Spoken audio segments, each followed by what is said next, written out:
Hi నమస్తే, welcome to RC time channel. నేను మీ journalist Ravichandra. ఈరోజు మనం ఆత్మకూరు మండలం సిద్ధరాంపురం గ్రామానికి చెందిన రైతు రమేష్ నాయుడు వ్యవసాయ క్షేత్రంలో ఉన్నాము. ఈ వ్యవసాయ క్షేత్రంలో ఈరోజు వీరు 35 ఎకరాల్లో అంజూరా సాగు చేస్తున్నారు. అయితే ఈ అంజూరా వచ్చేసి సేంద్రియ పద్ధతిలో సాగు చేస్తున్నారు. ఈ సేంద్రియ పద్ధతిలో ఈ రైతు సాగు చేయడాన్ని ఏదైతే రాష్ట్ర ప్రభుత్వం గుర్తించి ఇటీవలనే కేంద్ర వ్యవసాయ శాఖ మంత్రి చేతుల మీదుగా మొన్న రిపబ్లిక్ దినోత్సవం రోజున అవార్డు కూడా ఇవ్వడం జరిగింది. మరి సేంద్రియ పద్ధతుల్లో అంజూరా సాగు అన్నది రైతుకు ఎంతవరకు లాభాలను తెస్తుంది?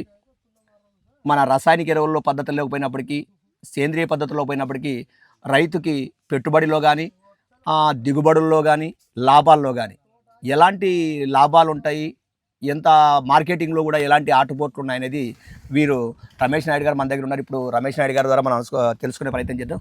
సార్, ఇప్పుడు మీరు 35 ఎకరాలు సాగు చేశారు ఈ అంజూరా. అసలు ఈ అంజూరాలో మనకి 2-3 రకాలు ఉన్నాయి సార్. అవును. ఇప్పుడు మీరు ఏ రకం సాగు చేస్తున్నారు? అసలు ఇన్ని పెద్ద ఎత్తున ఇంత 35 ఎకరాలు సాగు చేయడానికి కారణం ఏంటి సార్? అసలు మేము టర్కీ బ్రౌన్ అనే వెరైటీ సాగు చేస్తున్నామండి. ఇది ఓన్లీ ఫ్రెష్ ఫ్రూట్ మాత్రమే పనికి వస్తుంది. డ్రై ఫ్రూట్ చేయడానికి ఇది పనికిరాదు. మేము ఇంత 35 ఎకరాలు ఇంత ఏరియా పెట్టడానికి కారణం ఏంటంటే, మనం ఎక్కడైనా ఎక్స్పోర్ట్ చేయాలంటే మినిమం ఇప్పుడు కార్గో బుక్ చేయాలంటే మినిమం 700-800 కేజీస్ ఉండాలి. సో మన దగ్గర ఇంత ఏరియా ఉంటే మనం ప్రొడక్ట్ అయితే మనం ఎక్కడైనా బయట దేశాలకు పంపేయాలనే ఉద్దేశంతో మనం ఇంత ఏరియా చేసాము. ఇంకా మనకి అనుకున్నది సెకండ్ ఇయర్ అండి. అనుకున్నంత ఇంకా క్రాప్ మనకి వేస్ట్ రాలేదు. మేము కూడా బయట మార్కెటింగ్కి ప్రయత్నం చేస్తున్నాం. సరిపోతే ఈ సంవత్సరం ఏప్రిల్ మేకి మనకి రోజుకు 1 టన్ను వస్తుందండి. ఇది ఎవ్రీడే టన్ను వస్తుంది. దాంట్లో ఫస్ట్ క్వాలిటీ 700-800 కిలోలు మనం పంపేయచ్చు. ఆ రకంగా బయటకు పంపాలనే ఉద్దేశంతో మనం ఎక్కువ ఏరియాలో పెట్టామండి. సార్, ఇప్పుడు మనం 35 ఎకరాలు సాగు చేసినప్పుడు, అంటే మొక్కను నాటేటప్పుడు సేంద్రియ పద్ధతిలోనే మనం వ్యవసాయం చేయాలని మీరు అనుకున్నప్పుడు ఎట్లాంటి జాగ్రత్తలు తీసుకున్నారు సార్? అంటే సాగు విధానంలో కానీ, మొక్క నాటేటప్పుడు, నీళ్ళు ఇచ్చేటప్పుడు? దీని మొత్తం 35 acres బాగా కల్టివేషన్ చేసి దుక్కి చేసేసి బాగా డ్రిప్ మొత్తం 8x6 దాంట్లో మనం డ్రిప్ తయారు చేసుకొని దానికి మొత్తం 500 టన్నులు ప్యాడర్ వేసేసి, దీనికి 500 టన్నులు ప్యాడర్ వేసేసి మొత్తం దానికి భూమిలో కలిదునేసి మనం పెట్టి మొక్క పెట్టామండి. మొక్క పెడితే యాక్చువల్లీ ఇది సెకండ్ ఇయర్కి క్రాప్ రావాలి. సో మనం ఇన్ని జాగ్రత్తలు తీసుకొని పెట్టడం వల్ల దానికి మంచి ఫుడ్ అన్నీ దొరకడం వల్ల తొందర గ్రోత్ వచ్చేసింది. బాగా తొందర గ్రోత్ వచ్చేసి నాకు 6 monthsకే స్టార్ట్ అయింది. యాక్చువల్గా తీసేయాలనుకున్నాం, కాకపోతే హెవీ క్రాప్ రావడం వల్ల ఎందుకు తీయాలి, కొంచెం అయినా పెట్టుబడికి వస్తుంది కదా ఉద్దేశంతో అట్లా కంటిన్యూ చేసాం. ఫస్ట్ ఇయర్ దీంట్లో 50 టన్నుల దాకా వచ్చిందండి పంట. ఫస్ట్ ఇయర్లో 50 టన్నుల దాకా వచ్చింది మనకు. సార్, ఇప్పుడు ప్రతిరోజు మీరు ఎన్ని కేజీల ఎంత మనకి దిగుబడి వస్తుంది సార్? ఇప్పుడు ప్రజెంట్ 200-300 కిలోలు వస్తుందండి. ఏప్రిల్ కంతా నాకు డైలీ 1000 కిలోల దాకా వస్తుందండి. ఇప్పుడు కిలో ఎట్లా ఉంది సార్ మార్కెట్ రేట్? ఇప్పుడు ప్రజెంట్ వచ్చేసి 60-70 రూపీస్ ఉందండి. 60-70-80 అట్లా డిమాండ్ బట్టి కొంచెం అటు ఇటు నడుస్తుంది. ఇప్పుడు ఏప్రిల్ వచ్చేపాటికి ఇంకా మీ దగ్గర దిగుబడి పెరుగుతుంది. దిగుబడి పెరిగినప్పుడు మన ఫ్రూట్ రేట్ ఏమైనా పెరగడానికి అవకాశం ఉంటుంది సార్? డిమాండ్ మార్కెట్లో డిమాండ్ బట్టి వేరే ఫ్రూట్స్ కొద్దిగా తక్కువనే ఈ ఫ్రూట్కి డిమాండ్ వస్తుంది రకరకాల మార్కెటింగ్ బట్టి సార్. అది సార్, ఇప్పుడు మామూలుగా అంటే మనం అంజూర్ అంటే కొంతమంది డ్రై ఫ్రూట్ కూడా చేస్తున్నారు రైతులు, దానివల్ల లాంగ్ టర్మ్ లో లాభాలు తీసుకోవచ్చని. మీరేమో ఏ రోజు ఆ రోజు ఫ్రెష్ ఫ్రూట్ మనం మార్కెట్కి పంపించే విధంగా సాగు చేస్తున్నారు. ఇప్పుడు సేంద్రీయ వ్యవసాయంలో సాగు చేయడం అన్నది రైతులకు కొంత కష్టమైన పని. ఎందుకంటే ఇప్పుడు మనకు పురాతనంగా లాగా పశువులు లేవు, మ్యాన్ పవర్ ఇబ్బంది అవుతుంది. ఇప్పుడు మామూలు పెస్టిసైడ్స్ వండుకో డబ్బులు ఉంటే తీసుకొచ్చేయచ్చు. ఇది కొంచెం రిస్క్తో కూడా మనకి ఇన్వెస్ట్మెంట్ కొద్దిగా అంత తగ్గినా కూడా రిస్క్తో పని అవుతుందండి. ఇది అంటే మన మ్యాన్ పవర్ ఉండాలి మన దగ్గర ఎప్పుడు, ప్రతిరోజు దానికి ఒకరు ఉండి దాన్ని తయారు చేసుకోవడం చేయడము. అది ఇప్పుడు 35 ఎకరాలు మీరు ఇంత పెద్ద ఎత్తున సాగు చేసినప్పుడు ఎంతమంది పని చేస్తుంటారు సార్ రోజు? ఇది డైలీ ఈచ్ ఎకర్కి వన్ మెంబర్ ఉండాలండి. ఏదో ఒక వర్క్ అయితే ఉంటుంది. ఫ్రూట్ కటింగ్ కానీ, లేకపోతే కలుపు తీయడం కానీ, ఆ కింద వచ్చి చిగురు పీకడం, ఏదో ఒకటి. మాకి ఎవ్రీడే 30 మెంబర్స్ వస్తారండి. వస్తారు ప్రతిరోజు 30 మెంబర్స్. సార్.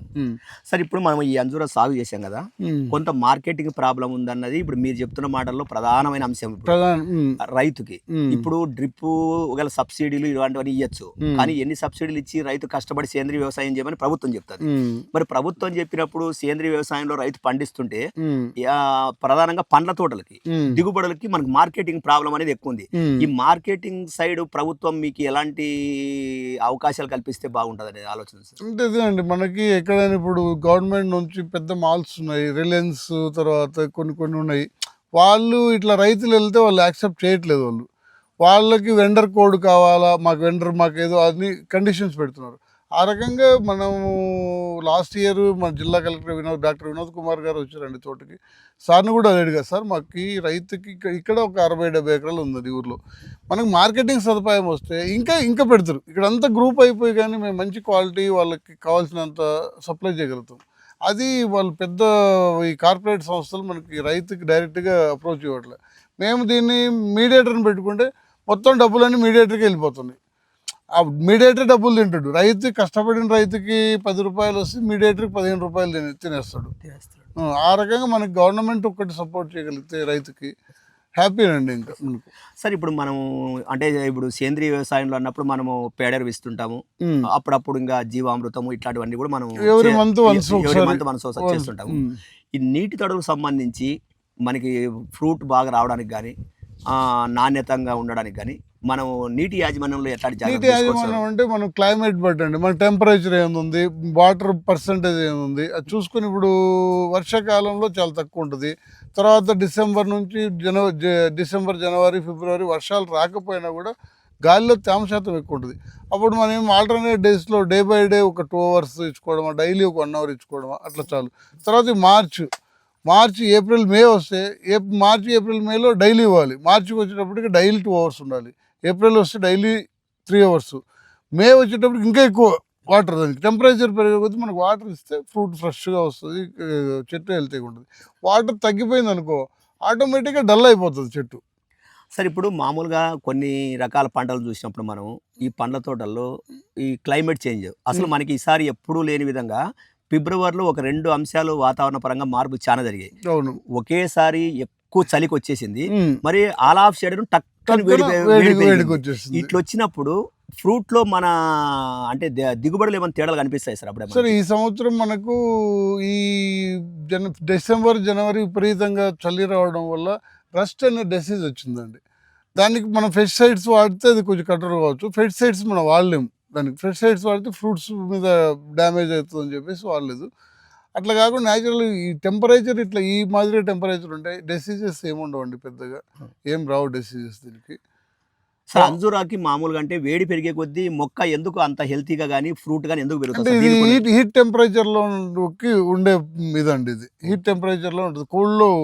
కోల్డ్లో టెంపరేచర్ ఉన్న దగ్గర అసలు పంటనే రాదు. ఇది పంటనే రాదు. ఇప్పుడు కోల్డ్ 30 బిలో ఉన్న ఏరియాల్లోకి వెళ్తే ఇటు కేరళ అటు పైగా అటు వెళ్ళాం అనుకో అసలు ఈ పంటనే రాదు, పండదు. దీనికి టెంపరేచర్ ఇంపార్టెంట్. కాబట్టి మనకి ఫిబ్రవరి నుంచి ఇది దిగుబడి బాగా వస్తుంది. ఫిబ్రవరి నుంచి దిగుబడి బాగా వస్తుంది. కానీ సార్ ఇది ఏమున్నా 24 hours లోపల మనం ట్రాన్స్పోర్ట్ చేయాలి. మరి 24 hours లోపల ట్రాన్స్పోర్ట్ చేయడం అన్నది కొంత రైతుకి ఇబ్బందికరమే. ఎందుకంటే లాంగ్ పంపాలంటే ఎగుమతులు కొంత ఇబ్బందికరం. మరి దాన్ని మనం సస్టైన్ కావాలంటే ఏం చేస్తే బాగుంటుంది సార్? దాన్ని సస్టైన్ కావాలంటే కొంచెం గవర్నమెంట్ చిన్న రైతుకి ఇప్పుడు 5 ఎకరాలు 3 ఎకరాలు పెట్టుకున్న వాళ్ళు ఉంటారండి. ఇప్పుడు నేనంటే 35 ఎకరాలు ఉంది. నేను మార్కెటింగ్ ఒకరు చూసుకుంటాము, తర్వాత ట్రాన్స్పోర్ట్కి ఎక్కడెక్కడ పోవాలో అట్లా చూసుకుంటాం, ప్యాకింగ్ ఉంటారు. ఈ 3 చిన్న కారు రైతు అన్ని మా వెహికల్స్ ఉంటాయి, తీసుకెళ్ళి ఎట్లా పంపాలంటాం. వాళ్ళు 3 ఎకరాలు 5 ఎకరాలు పెట్టుకుని చిన్న కారు రైతు అవన్నీ పెట్టుకోలేడు కదా. సో ఇక్కడ ఒక యూనిట్ చేసేసి గవర్నమెంట్ దాన్ని సపోర్ట్ చేసి మార్కెటింగ్ ఇక్కడ నుంచి తీసుకుంటే అట్లా చేయగలిగితే కదా రైతులందరికీ ఉపయోగం అవుతుందండి. సరే ఇప్పుడు ప్రకృతి వ్యవసాయాన్ని కేంద్ర రాష్ట్ర ప్రభుత్వాలు ఎక్కువగా ప్రోత్సహిస్తున్నాయి. రెండోది ఈ ఏదైతే రసాయనికాలు కానీ క్రిమి సంహారక మందులు లేని వ్యవసాయంతోనే ఆ దిగుబడుల యొక్క ఆహార ఉత్పత్తులన్నీ కూడా తీసుకురావాలనేది ఒకటి. మామూలుగా ఈ ప్రకృతి వ్యవసాయం ఈ రసాయనాలు లేకోకుండా చేసి దిగుబడి తగ్గిపోద్దండి. దానంత దిగుబడి రాదు. కాకపోతే మనం దిగుబడి గురించి కాదు, బట్ హెల్తీ ఫ్రూట్ ఉండాలని అట్లా చేయాలనే ఉద్దేశంతో మనం దీన్ని చేస్తున్నాం. అంటే మా ప్రకృతి వ్యవసాయాన్ని బాగా ప్రోత్సహిస్తుంది. మరి సపోజ్ ఇప్పుడు మీరు చెప్పినట్టు ఇప్పుడు ఈ సిద్ధరాంపురం గ్రామంలో దాదాపు 70-80 ఎకరాలు మనకి అంజూర సాగు అవుతుంది. అవును. ఇప్పుడు ఈ అంజూర సాగు అయినప్పుడు ఈ రైతుల్ని సేంద్రియ పద్ధతుల్లో చేసినప్పుడు ఆ రైతులందరినీ కూడా ఒక రైతు సంఘంగా ఏర్పాటు చేసి వారు పండించిన దిగుబడుల్ని నీట్ గా అంటే దీంట్లో కూడా గ్రేడింగ్ చేసి ప్యాకింగ్ లో కూడా కొన్ని జాగ్రత్తలు తీసుకొని అంటే ఒక 24 అవర్స్ కాబట్టి 48 అవర్స్ కానీ ఇది ప్యాకింగ్ లో తట్టుకోగలిగే ఒక పద్ధతుల్ని ఇచ్చేయగలిగితే ప్రభుత్వం ఆ దిశగా ఇప్పుడు ఈ రకంగా ప్యాకింగ్ చేస్తే ఇది 48 అవర్స్ ఉంటుందండి. ఇది ఈ రకంగా ప్యాకింగ్ చేస్తే ఇది 48 అవర్స్ ఉంటుంది. ట్రాన్స్పోర్ట్ కూడా ఇది ఏం డ్యామేజ్ అవ్వదు. ఇది ఇప్పుడు ఈ రకంగా చేయడం వల్ల ఈ బాక్స్ కాస్ట్ ఇవన్నీ పడేటప్పుడు కాస్ట్ పెరిగిపోతుంది. వాళ్ళు కొనే వాళ్ళు కూడా కస్టమర్ కొంచెం ఇది అవుతున్నాడు. ఇప్పుడు దీన్ని ఇట్లా బయటకు పంపించేది ఇట్లా ప్యాక్ చేస్తాం కొన్ని. తర్వాత లోకల్ తీసుకునే వాళ్ళు డైరెక్ట్ దీన్ని ఇట్లా ట్రేలో వేసేసుకొని తీసుకోపోతారు.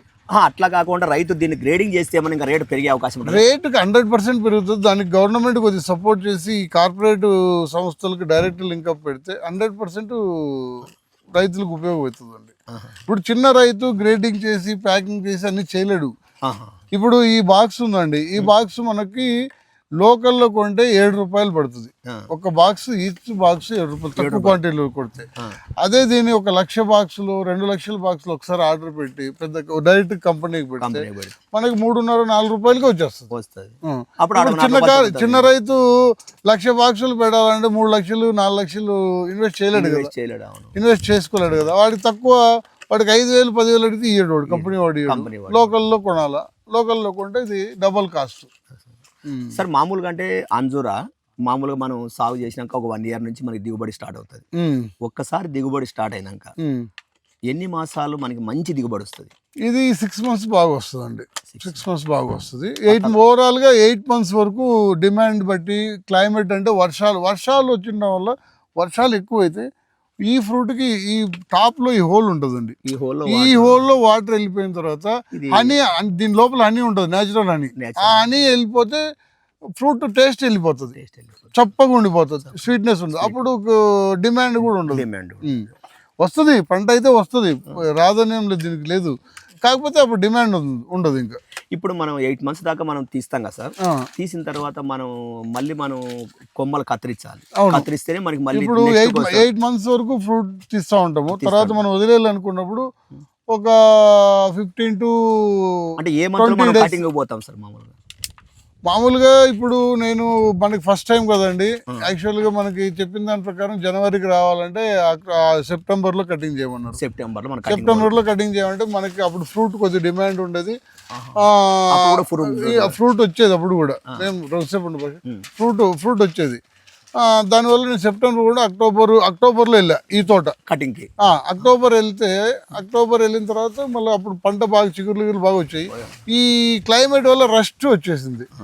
ఈ తోట ఇది 23 ఎకరాల తోట అండి, అక్కడ 12 ఎకరాలు. ఆ తోట ఏమైంది, అది డిసెంబర్లో వెళ్ళా. డిసెంబర్ అది లేట్గా వచ్చింది. లేట్ వస్తే దానికి రస్ట్ డిసీజ్ ఏమి లేదు, అది బాగుంది ఆ తోట. సో నా అనుభవం ప్రకారము నవంబర్ ఎండ్ నుంచి డిసెంబర్లో స్టోనింగ్ చేసి కటింగ్ వెళ్తే మనకి ఈ జనవరిలో బాగా వచ్చి ఫిబ్రవరి నుంచి మనకి ఫిబ్రవరి మార్చి నుంచి కూడా మనకి పంట వస్తుంది. కొంచెం లేట్గా వెళ్ళడం వల్ల మనకి ఒక 1 or 2 months తగ్గిపోద్ది, కానీ ఈ డిసీజెస్ ఇవన్నీ ఏముండవు. ఇప్పుడు సేంద్రీయ వ్యవసాయంలో మనం ఇప్పుడు మీరు చేశారు కదా సార్, ఇప్పుడు 2 years నుంచి చేస్తున్నారు. మార్కెట్ లేకపోయినప్పుడు ఫ్రూట్కి ఇప్పుడు రసాయనికాల్లో పండిస్తుంటాడు, అది కూడా హెవీగా ఉంది మన దగ్గర. ఇది వచ్చేసి మనం సేంద్రియంలో పండిస్తున్నాం. తీసుకునే వ్యాపారులు కానీ మనకి మార్కెటింగ్ డిమాండ్ చూసినప్పుడు ఎట్లా? ఇప్పుడు ఈ చిన్న వ్యాపారస్తులకి ఇది సేంద్రియమా, ఇది పెస్టిసైడ్ వాళ్ళు ఏం చూడు, ఫ్రూట్ ఉందా లేదా అంతే వాళ్ళు చూస్తారు. దీనికి అవగాహన ఉన్న పెద్ద కంపెనీలు ఏమైనా వచ్చి దాన్ని మనం అడ్వర్టైజ్ వాళ్ళు చెప్పగలిగితే అప్పుడు దీనికి మంచి డిమాండ్ వస్తుందండి. ఇప్పుడు మనం ప్రతి వాళ్ళకి ఇది సేంద్రియం పండింది అది చెప్పుకుంటూ పోలేం కదా, పోలేం కదా. ఇప్పుడు వీళ్ళు వ్యాపారస్తులు వచ్చారు, తీసుకెళ్ళి అది ఫర్టిలైజర్ పెట్టినది వాడతారు, దీన్ని వాడతారు, 2 వాడతారు. ఏదైనా కానీ ఫ్రెష్ ఫ్రూట్ బాగుంటే వాళ్ళకి చాలు, అంతే. అది అక్కడ తోటలో పెస్టిసైడ్ వాడాడా, ఇంకోటి చేసాడు, ఇవన్నీ ఏం చూడరు. ఇప్పుడు ఎంతమంది రైతులు వచ్చారు సార్ అప్పుడు అవార్డు మీరు మొన్న తీసుకున్నప్పుడు అవార్డు ఏ రైతులకు ఇచ్చారు సార్ అక్కడ? అక్కడికి ఒక జిల్లా నుంచి ఇద్దరు జిల్లా నుంచి మొత్తం 7 స్టేట్ల నుంచి వచ్చారండి. 7 స్టేట్ల వాళ్ళు చాలా మంది, అంటే దాదాపు 400-500 మంది ఫార్మర్స్ వచ్చారు అక్కడికి దేశవ్యాప్తంగా. మన అనంతపురం జిల్లా నుంచి మీరు? అనంతపురం జిల్లా నుంచి నేను మా భార్య ఇద్దరినే వెళ్ళాము. తర్వాత ఈ మన ఏపీ నుంచి ప్రతి జిల్లా నుంచి ఇద్దరు వచ్చారు. ప్రతి జిల్లా నుంచి అంటే మన జిల్లా నుంచి అంజూరా పంట గురించి హార్టికల్చర్ మీద మమ్మల్ని పిలిచారు. వేరే జిల్లాలు వాళ్ళు వెజిటేబుల్స్, తర్వాత వాళ్ళు డ్రిప్ మెయింటెనెన్స్, అట్లా రకరకాలుగా ఒక్కొక్క ఫార్మర్ ని కానీ అందరూ సేంద్రియ వ్యవసాయం మీద ఉన్న వాళ్ళని పిలిచారు. సేంద్రియ వ్యవసాయం మీద ఉండే వాళ్ళని ఎక్కువ ఫోకస్. వాళ్ళు చెప్పడం కూడా సేంద్రియ వ్యవసాయమే చేయండి. వాళ్ళు చెప్పేది ఏంటంటే ప్రజలు హెల్తీగా ఉంటే దేశం గ్రోత్ వస్తుంది కాబట్టి ఆ దిశగా అనేది ఎంకరేజ్ చేస్తారు. కాకపోతే ఈ ప్రకృతి వ్యవసాయం చేసే వాళ్ళకి బయట ఇంకా సరైన సపోర్ట్ లేదు. సపోర్ట్ లేదు. ఓకే, చూశారు కదండి. ఈరోజు రైతు రమేష్ నాయుడు ఏదైతే ఈ అంజూరా సాగులో తను అనుభవాలను చెప్తున్నాయి. రెండోది ప్రకృతి వ్యవసాయంలో కానీ సేంద్రియ వ్యవసాయంలో కానీ సాధించే దిగుబడులకి మార్కెట్లో పెద్ద డిమాండ్ అనేది కనిపించట్లేదు. రెండోది మంచి ధరలు కూడా రావట్లేదు. అంటే వీళ్ళు చేసే కష్టాన్ని తగ్గట్టుగా కూడా ప్రభుత్వం వైపు నుంచి కానీ లేదంటే మల్టీనేషనల్ కంపెనీ లేకపోతే కార్పొరేట్ సంస్థలు కూడా దీన్ని ఎక్కువ ప్రాచుర్యం కల్పించాలి. అంటే ప్రతి ఒక్కరూ సేంద్రీయ వ్యవసాయం చేయమని చెప్తున్నారు కానీ ఆ సేంద్రీయ వ్యవసాయంలో వచ్చిన దిగుబడులను కొనుగోలు చేసేటప్పుడు కానీ వాటిని గుర్తించట్లేదు. ఆ గుర్తించకపోవడం వల్లే సేంద్రీయ వ్యవసాయంలో చేసిన పంటలకి దిగుబడులకి రసాయనిక ఎరువుల్లో చేసిన దిగుబడులు కూడా అంతా ఒకటే అన్నట్లుగా మార్కెట్లో ఉంది. కాబట్టి రైతులకి ప్రోత్సాహం అనేది లభించట్లేదు. కాబట్టి ప్రకృతి వ్యవసాయాన్ని ఎక్కువగా ఈ ఇటీవలి కాలంలో ప్రచారం చేస్తున్న కేంద్ర రాష్ట్ర ప్రభుత్వాలు ఏవైతే ఉన్నాయో ఈ సేంద్రీయ వ్యవసాయంలో పండిస్తున్న పంటలకి ప్రత్యేకంగా మార్కెటింగ్ ఏర్పాటు చేయాలి. రెండోది దీన్ని గ్రేడింగ్ చేయడం కానీ ప్యాకింగ్ చేయడం కానీ వీటన్నిటికీ కూడా ప్రభుత్వము వారికి కొంత సబ్సిడీలు ఇచ్చి వాళ్ళని ఆ దిశగా కూడా రైతులకి అంటే ఫస్ట్ పండించిన దిగుబడిలో గ్రేడింగ్ చేయడం వల్ల మంచి ధర లభిస్తుంది, ఎక్కువ ధర వస్తుంది. దానికి తోడు వీటికి ప్రాచుర్యం కూడా కల్పించాలి. సేంద్రీయ వ్యవసాయంలో పండించిన పంటలు ఈ టేస్ట్ ఉంటాయి, ఇన్ని రోజులు మనం నిల్వ చేసుకోవచ్చు, దీనివల్ల ఇన్ని లాభాలు ఉన్నాయనే విషయాల్ని మనం ప్రచారం చేయగలిగితే ఆటోమేటిక్గా సేంద్రీయ వ్యవసాయం వైపు వేగంగా రైతులు మనము తీసుకెళ్లొచ్చు. దిగుబడులను కూడా ఆహార ఉత్పత్తులను కూడా ఎక్కువగా తీసుకురావడానికి అవకాశం ఉంటుందని చెప్పేది రమేష్ నాయుడు గారి అనుభవాలు. ఇటీవలనే ఆయన చెప్పాను కదా, ఇంతకు ముందే చెప్పాను ప్రారంభంలోనే, ఢిల్లీలో ఉత్తమ రైతు ఏదైతే సేంద్రీయ వ్యవసాయం చేశాడు కాబట్టి ఆయనకి కేంద్ర వ్యవసాయ శాఖ మంత్రి గారు కూడా ఆయనకి అవార్డు ఇవ్వడం జరిగింది. ఆయనకు కూడా మన ఛానల్ తరఫున శుభాకాంక్షలు, ధన్యవాదాలు తెలియజేస్తూ మరో కొత్త వీడియోతో మరోసారి మీ ముందుకు వస్తాను. నమస్తే.